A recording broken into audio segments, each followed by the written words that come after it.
खुलुमबाय बे समाव बड'लेण्ड इंखं टेलिभिजननि स्टुडिअ'आव आंनि हाब्राम दिनैनि गाहाय रादाबफोराव दङ। कामरुप मेट्र' जिल्लानि गासैबो फरायसालिफोरखौ फोसाबनायनि बिथोन। इउर'पीय इउनियनआ आसाम दावबायनायाव होबथानायखौ बोखारबाय। गुवाहाटीआव खुंनाय बुहुमनां योगा सानाव मिरुनि मन्थ्रि निर्मला सीतारमणआ बाहागो लादों। गवालपारायाव लाख रांनि निसा गोनां टेब्लेट जब्द'। तामुलपुरनि सेसापानि पलासगुरियाव हाग्रानि मैदेरनि उदखार।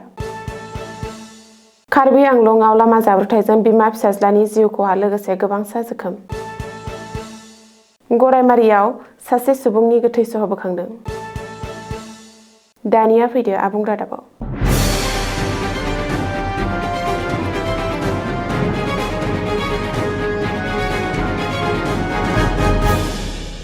कामरुप मेट्र' जिल्लानि गासैबो फरायसालिमाफोरनि थाखाय जर'खा बिथोन। जिल्ला फरायसालि नायदिंगिरि एबा स्कुल इन्सपेक्टरनिफ्राय फोसावनाय जादों बे बिथोनखौ। सुलुङाव फोरमायथिनाय बायदिब्ला कामरुप मेट्र' जिल्लानि गासैबो फरायसालिफोरखौ फोसाबनो थाखाय बिथोन होनाय जादों। जापाननि गाहाय मन्थ्रिया आसामाव दावबायफैनायनि सिगांनो कामरुप मेट्र' जिल्लानि गासैबो फरायसालिफोरखौ फोसाबनो बिथोन होदों। गासैबो फरायसालिखौ रबिबारखालिनो फोसाबनानै समायना खालामनो नांगोन। रिपर्ट बायदिब्ला बे फोसाबनाय हाबाफारियाव फोरोंगिरि मावफारिया आरो फरायसाफोरखौ थिसननो थाखायबो बिथोन होदों कामरुप नोगोरमा जिल्ला फरायसालि नायदिंगिरिया।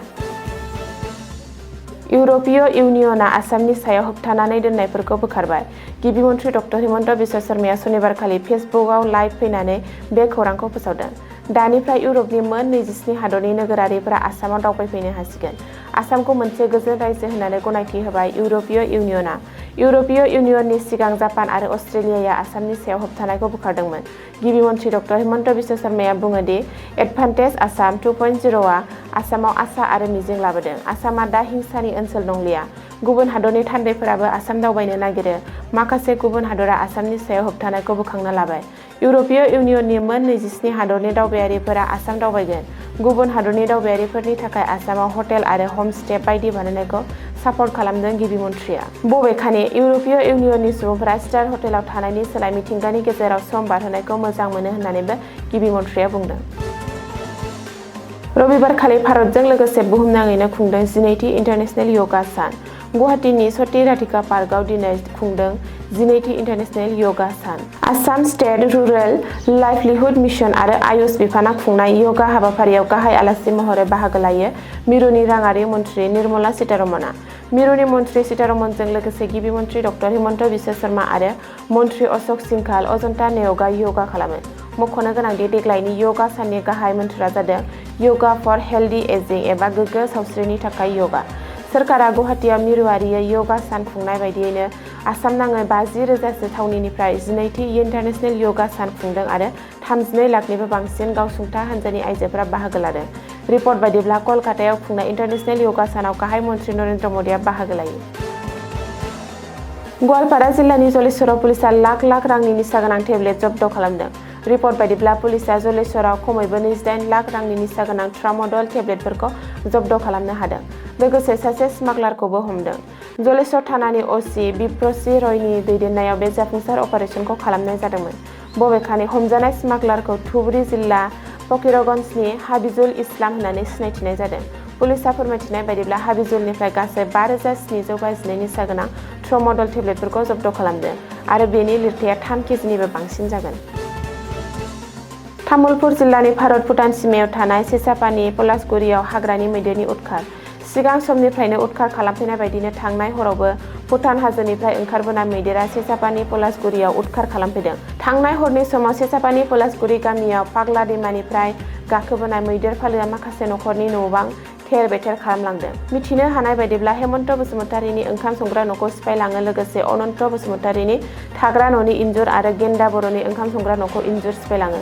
नाथाय खाफाल मोजां बे गिलु-बालु जाथायाव रावनिबो जिउ गोमायाखै आरो जखम जायाखै। हाग्रानि मैदेर आरो सुबुंनि गेजेराव बेफोरबायदि सोमजिबाय थानाय दावहाखौ होबथानायनि सायाव कुमारिकाटा हाग्रा बिफान, आसाम सोरखार आरो बिटिसि सोरखारा जेबो रोखोमनि राहा लायैनि अजद होदों जायगानि सुबुंफोरा। मख'नो गोनांदि तामुलपुर जिल्लानि कुमारिकाटा हाग्रा बिफाननि सिङाव थानाय सेसापानि ओनसोलाव गोबाव समनिफ्रायनो हाग्रानि मैदेर आरो सुबुंनि गेजेराव दावहा जाबोबाय थानाया गोदान बाथ्रा नङा। कार्बि आंलं जिल्लानि बरसुपानाव सनिबारखालि मोनसे गिख्रंथाव लामा जाब्रबथायखौ खमैबो 2 सुबुंफ्रा जिउ खहा जानायजों लोगोसे 7 सुबुंफ्रा गोब्राबै जोखोम जायो। खौरां मोननाय बायदिब्ला दावबायारिफोरा गाखोनाय गंसे बोलेर' पिकआप गारिनि ड्राइभारा गारिनि कन्ट्रल खोमाना बेलथायनायनि उनावनो बे दुखुनांथाव जाथाया जादों। बबेखानि जाब्रबथाय जानाय समाव गारिया बरफुंनिफ्राय सखिहला फारसे बिजेपि दोलोनि सुबुं गौमैया नुजाथिहैनो दावबायगासिनो दंमोन होनना रिपर्टआव मिथिनो मोन्दों। जिउ गोमानाय आइजोखौ मेरिया रंपार्पि आरो फिसाज्लाखौ हार्टिसन केम्पसा होननानै सिनायथिदों। बेराफारसेथिं गोब्राब जोखोम जानाय दावबायारिफोरखौ गलाघाटनि शहीद कुशल कनवर सिभिल हस्पिटालाव फाहामथायनि थाखाय थिसननाय जायो। जाथायनि उनावनो पुलिसआ जाथायसालियाव नुजाथिहैना जाब्रबथायनि गुबै जाहोनखौ मिथिनो नायबिजिरनायखौ जागायो। खोला कामरुपनि गरामारियाव कपारेटिभ ससाइटिनि आफादगिरिखौ सन्देह गोनां बुथारनाय जाथाया ओनसोलनाङै जिंगा सिखांहोदों। जिउ गोमानाय सुबुंखौ सानजा समरिया कपारेटिभ ससाइटिनि आफादगिरि अजगर आली होननानै सिनायथिदों। खौरां मोननाय बायदिब्ला आलीनि सह'खौ 3थि बिसि एलिजा आहमेदनि न'आव फासि नांना थानाय हालोदाव मोन्दोंमोन। बबेखानि बे जाथायाव आलीनि नखरनि सोद्रोमाफोरा नखरारि दाङाबाजिनि उनाव आलीखौ बुथारदों आरो गावनो सुसाइड खालामनानै लानाय दिन्थिनो नाजाना बेबायदि आलायना दोनदों होननानै गोख्रों दाबि खालामदों। बेनि अनगायैबो नखरनि सोद्रोमाफोरा 3थि बिसि एलिजा आरो बिनि नखरा गोरोबलायना सिगांनिफ्रायनो सोलो बाहायना बुथारनो हागौ सन्देह खालामबावदों। जाथायनि खौरां मोननायनि उनाव गरामारि पुलिसआ थि समाव नुजाथिहैना सह'खौ बोखाङो आरो पस्टमर्टेमनि थाखाय GMCHआव दैथायहरो।